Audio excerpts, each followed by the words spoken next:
Braçe flet për ndarjen nga jeta të Fatos Nanos. Nuk ka një njeri që thotë se ai më ra në qafë.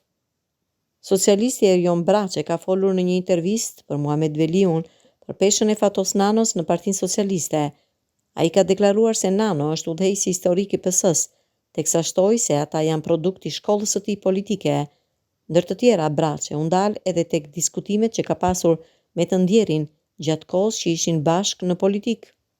Fatos Nano është udhëheqësi historik i PS-s. Nga rënojat e Partisë së Punës ndërtoi një gjë komplet të re me bashkëpunëtor, një forcë politike që i mbijetoi kohës, mbi të gjitha forcë politike ekuilibruese në Shqipëri. Kiheni parasysh që nuk ka qenë lehtë fare, se midis dy periudhave ishte burgu në mes dhe dhunë ekstreme sa herë që ai mundohej të sillte në politikë qetësi, kulturë dhe dialog. Ne jemi produkt i asaj shkolle që Fatos Nano solli në PS dhe politikë, u shpreh Braçe.